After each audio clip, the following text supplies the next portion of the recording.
Is anyone else sick to their stomach after that performance? You're Locked On Flames, your daily podcast on the Calgary Flames. Part of the Locked On Podcast Network, your team every day.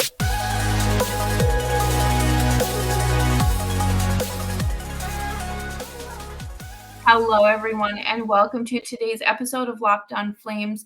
As always, I am your host, Jess Belmosto, and thank you so much for joining me as we recap that 6-2 loss against the Detroit Red Wings and talk all about the steps that need to be taken, as well as Rasmus Andersson's suspension. Today's episode is brought to you by Sleeper. Download the Sleeper app and use promo code LOCKEDONNHL to get up to a $100 match on your first deposit. Terms and conditions apply. See Sleeper's terms of use for details. Before we even get into everything, thank goodness that road trip is over. That was so bad. Make sure you subscribe to Locked On Flames wherever you're getting your podcasts, and of course on YouTube as well. We're here for you, unlike the Flames offense and discipline every day. There's really no other way to describe that game other than like a car accident. You couldn't look away. It just kept getting worse and worse. Alex DeBrincat scored that first goal on the first shot of the game in true Flames fashion. They played like they were the team that was on the back-to-back and not their opponent. I cannot get over how abysmal that performance was. And not even just Dan Vladar, needing to make more saves. Elias Lindholm taking those penalties. Noah Hanifin. And I don't know. There was something about the way he looked tonight that I did not like. I don't like the Tanev and Hanifin pairing. I am very against that. I'm ready for Rasmus Andersson to come back. Obviously, not happening. But at least the Flames could kill off a penalty or two, right? That was the only bright spot in the game. I don't think there was truly any shining moment for any Flames player besides Igor Sharangovich, who scored his first as a Flame and got the Flames within one, but it didn't build to anything good. And that was a nice shot too, so maybe he'll find himself back on power play 1 or higher up in the lineup, because what is Dillon Dube doing in the top 6? But Detroit controlled the whole game. There is no doubt about that. They took advantage and danced circles around the Flames' defensive inabilities, their lack of speed. They made it look like Vladar was just like a mannequin. There was nothing he was going to stop regardless of where it was, and you needed him to make a few more saves. There's no doubt about that. Craig Conroy was at the game, right? You cannot sit there and watch that game as a general manager and say, boy, do I have some work to do. I get it. Ryan Huska 2 games ago, or the game against Columbus, I believe, or morning media availability said, oh, well, we have a chance to come back 500. I'm glad that you're finding these positives, but those positives are going to be a lot harder to find if we don't put out this fire, if we just continue to let things build. And when I say we, I mean like them. It's tough. The cap is what it is. You can't bring up any more youth at the moment. You're missing Jacob Pelletier, who would have brought in a lot more speed and I think would have been generating more shots, which leads to more goals. And Matthew Coronato, y'all know if you've listened to the show that I am a big Matthew Coronato fan, and really any of the young players on the Flames. He looked tough out there tonight. And during the first intermission, Ryan Leslie interviewed Craig Conroy and basically said, he's adjusting. He's played more games now and traveled more than he probably ever has in one season. So it really is about getting acclimated, but he had a few, I think there was one giveaway in particular that was just like the puck was just on his stick and he didn't move. He did not move. He was frozen in his tracks, and I'm sorry, but that can't happen. I thought that Kadri looked not great tonight. He did have 2 shots on goal, I believe, in the first period, where I was like, if he scores, this is unlocking everything we need And it didn't happen. Did not happen. Mangiapane scored, and I think that was delightful. The Flames were down, I believe it was 2-1 or 3-1 at that point. And just to get on the board was nice, bare minimum. But I don't want to see more performances like that. And the fact that Kadri and Huberdeau were playing on the same line, not good, you guys. That was something that was experimented with last year, and it did not work. We saw enough of it to know that it wasn't just like a fluke and a lack of chemistry. Like they didn't have time to build chemistry. It is truly the fact that they don't work together. And that's that. There's nothing you can do there. I didn't like the fourth line being broken up. I did not like the third line being broken up either. If the Flames don't move Dan Vladar, they need to find a new home for Dillon Dube, which is a whole different story, but that is something that needs to be explored because he has had 1,000,001 chances, and unfortunately, he has not been able to take advantage of them. So pulling Vladar would have messed with his confidence, but at the same time, what was that? He left his team out to dry. So maybe save a few more goals next time because truthfully, what was that? But coming up next, we are going to take a moment to talk about the shame of the game. There's no stars of the game tonight. There's nothing to talk about because they just pooped all over themselves. But before we do that, we are going to take a quick break here. With studs like McDavid, Ovechkin, Crosby, and Makar, all you need to do on Sleeper is pick more or less on stats for these stars, and you can choose stats like goals, assists, saves, plus minus, and more, and win daily fantasy hockey money. Use the fantasy. If you want to win 100 times your money, play daily fantasy hockey on the Sleeper app. There are a bunch of different scenarios for this season, but all you have to do to get a chance at winning big is download the daily fantasy hockey app, Sleeper. As the official fantasy app of Locked On NHL Network, Sleeper is our top choice for daily fantasy sports, especially fantasy hockey. With Sleeper, you can win up to 100 times your cash in daily fantasy hockey contests. I think that it's great that you can access more than just hockey. You can play daily fantasy for the NFL, for the NBA, MLB, college football, and they actually have like a group chat capability where you can talk with other fans, which is a great way to get to know other people and make friends. Use promo code LOCKEDONNHL and you will get up to a $100 match on your first deposit. Terms and conditions apply. That's LOCKEDONNHL. See Sleeper's terms of use for details. Thank you, everyone, for hanging out with me today on Locked On Flames as we start our week off with a loss because the Flames just where do we start? Like how do we move forward from this? At least they're heading home. They'll sleep in their own bed. They're gonna have to go to practice tomorrow and say, get it together. I don't understand what tonight was. It wasn't just because it was the end of a road trip, but you looked like that against Columbus too. So something tells me it's not about the timing. Let's talk about Dan Vladar. This isn't on him entirely. If your team leaves you out to dry, they leave you out to dry. But, he kind of left them out to dry. He needed to make a few more saves. And that is that. As a goaltender, that is what you have to do. We have talked about this ad nauseum about Jacob Markstrom last year.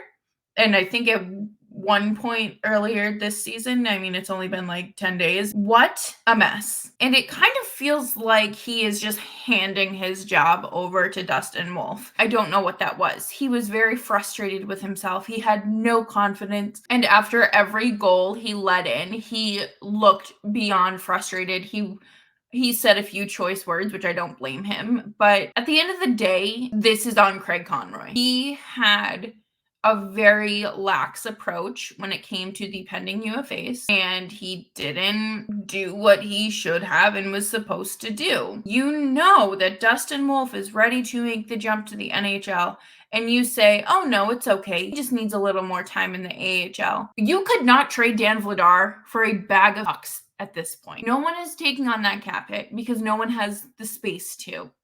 So you have to retain probably a good amount of salary, which I mean, it's only $2.2 million, but every penny counts right now. And why on earth are you just letting him waste away? And I shouldn't say waste away. He's a young goaltender, but when your team needs goaltending, you're not helping your team. You're putting yourself, your team, your players at a serious disadvantage by not doing what works best and what the next best step is to improve your team. You can't go out and trade for a top 6 winger because you have all your money tied up in these old players whose extensions just started. It is so frustrating to watch this team and know what they need to do to improve, but not do it. And I understand people say things like, well, if it was so easy, then the general managers would just do it. Brad Treliving wanted to fire Daryl Sutter last season, and he did not have permission to do it. So this isn't about it being easy. There's people making decisions for this team that probably shouldn't be making decisions for this team anymore. Dustin Wolf right now has a .910 save percentage, which is a lot better than what we're seeing out of Vladar and Markstrom at the moment. You can get by with what Markstrom's doing most nights, but to have a reliable backup goaltender and someone that can step up, times call for it, is needed. It is beyond needed. And if you look at his goals against average, it is a little high with the 3.27, but the games that he has played have been incredibly high scoring on both ends. So it's balanced. It's not like the Flames or the Wranglers rather are losing like 8-2 or 4-1. Last night's overtime win against Abbotsford was in 7-6 game. So he's able to save pucks. He's able to save the shots. Okay. That is something we have not seen from Dan Vladar. And the Flames aren't going to waive him because of course someone will claim him. And they're not going to lose him for nothing on waivers. I don't know. If I was a general manager and I was looking for a goalie, I'm kind of looking elsewhere right now, unless I'm desperate to bring in Dan Vladar, because tonight's performance was not necessarily one for the books and the highlight reel, unless you're like Dillon, Larkin, or Alex DeBrincat. Everyone is in cap like hell right now, and there's no way around it. Even if you put players on LTIR, the Flames really don't have any room to bring up Dustin Wolf. And other teams are using their LTIR space, and they still don't have a place for players to go. So there's only so much that can happen right now. And I don't know if, retaining a little bit of salary and a draft pick might be your best bet. I don't understand why the plan was to go into the season with 3 goaltenders. I don't. Sure, Dustin Wolf didn't have a great camp, but now you're seeing this multiple times. What are you going to do about it? I don't want to overreact because, like I said, it's still October. It's the end of October. We haven't had a full month of hockey. You kind of need to put the brakes on at some point so you can stop things from getting out of control. Or even further out of control, I should say. I don't like placing full blame on the goaltender because 9 times out of 10, it's not on them. But tonight, I really don't think Vladar could have stopped a beach ball, a foot-long sub, anything. Noah Hanifin actually did something that we talked about last week. Nick mentioned about defensemen like diving and doing like a snow angel. Noah Hanifin did that. And he took himself out of position essentially, and they scored. It was probably another DeBrincat, or it might have been the Larkin goal actually, but it was not great. It was not a great performance top to bottom. The front office needs to get ahead of it and before it gets any worse, because we saw what happened last year. And the whole thing was, we aren't going to have another year like last year. And what are you doing? Having another year like last year. We can put the brakes on. Slam on the brakes and pull that e-brake, because we can do it. There's absolutely a way to stop this. and there's a solution that is on the table. Craig Conroy, my DMs are open. If you need a plan, if you need advice, I will do I charge a small fee for consultations. Call Murray Edwards and tell him you need the checkbook, because here at Locked On Flames, we have some solutions for you. I think if you go to any Flames content creator right now, they will talk you into something. But we're going to talk about Rasmus Andersson's suspension to wrap up today's show, because, woo boy, this is not delightful for Rasmus Andersson. And Craig Conroy actually had some comments today while talking to Ryan Leslie about Rasmus Andersson and his appeal. But before we do that, we're going to take a quick break here, and I'm going to tell you about eBay Motors. Passion, drive, and patience is what brings home the winning trophy, but it is also what keeps your ride or die alive. eBay Motors has everything you need to maintain your vehicle and level it up to peak performance, from suspension, roof racks, exhaust kits, LED headlights, and more. Whether you're into speed, power, or style, eBay Motors has you covered. With over 122 million parts for your number one ride or die, you'll always find exactly what you're looking for. And with eBay Guaranteed Fit, your part is guaranteed to fit your ride or die every time, or your money back. Because with eBay Motors, you're burning rubber and not cash. With all the parts you need at the price you want, it's easy to turn your car into an MVP and bring home that win. Keep your ride or die alive with ebaymotors.com. Eligible items only. Exclusions apply. eBay Guaranteed Fit, only available to U.S. customers. Thank you, everyone, for sticking around and kicking off your week with us here at Locked On Flames. I'm very appreciative that you're probably as frustrated as me, because that was a game. I'm glad that there's time in between now, and the game ended early enough so I don't have to go to bed fuming. Cowboys didn't play today, so I don't have to be double disappointed. We're taking the small wins that we can get here. But we do have to talk about a major loss for the Flames, and that would be Rasmus Andersson. He was sorely missed on the power play today, and he's suspended 4 games for his hit, charge, elbowing on Patrick Laine at the end of the game against Columbus. 4 games feels right. I think that's fine. This includes the Heritage Classic, by the way. So, you're losing something pretty big here because of your stupid, idiotic move. Because you were frustrated. What does that get you? Nothing. The NHLPA has filed an appeal for the suspension, and today Conroy said that the organization fully supports Rasmus Andersson. The guy that he elbowed did not travel with the team and probably out with another concussion, but glad we can, not wish him any well wishes or anything like that.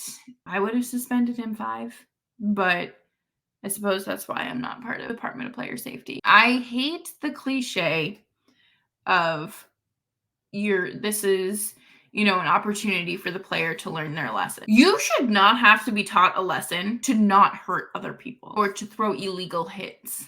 He left his feet, and I get it. He was just frustrated. Great. Channel that into something else instead of ramming into a guy center ice with, 48 seconds left in the game. I don't think this is something that he will ever really do again, simply because Rasmus Andersson is not a dirty player. He acted on impulses, and some players really do never learn from this kind of stuff. Tom Wilson threw a nasty hit on Oscar Sundqvist in 2019 preseason and was suspended the first 20 games, and pretty sure he was suspended either that season or the following. So some players just don't learn. But Rasmus Andersson doesn't strike me as the guy who we'll touch the stove to figure out that it's hot and then go back and touch it to see if it's still hot another time. So I do hope that Patrick Laine is okay. I was looking for an update and I didn't see anything. The last thing that I saw was that he was undergoing more testing. Do I think that they'll reduce his suspension? No. Do I think they should? No. You play stupid games, you win stupid prizes. You should not be rewarded with the Heritage Classic, like being brought back to you after it was taken away because of your bad behavior. This is going to start sounding like a parenting podcast. You don't reward bad behavior. Reducing his suspension is rewarding that. It's not like it was a 6-game suspension and they're looking to cut it down to 4 games. That's pretty reasonable. And I would love to hear what everyone else thinks and what you have to say, because I'm not happy. And so maybe my emotions are clouding my judgment the same way that they clouded Rasmus Andersson's. But thank you, everyone, for hanging out with me today on Locked On Flames. At least, the Flames are heading home. They play the Rangers Tuesday night. I will be doing a crossover episode with Locked On Rangers, so that will be hitting your feed on Tuesday, and it'll be a nice pregame. And of course, Nick will be back at some point this week as well, because we're here for you every day. Unlike the Flames, we show up. We show up to work. So make sure you're subscribed to Locked On Flames wherever you get your podcasts, and of course on YouTube as well. I love hearing from y'all in the comments, and I look forward to all the rational discussion that will ensue after this.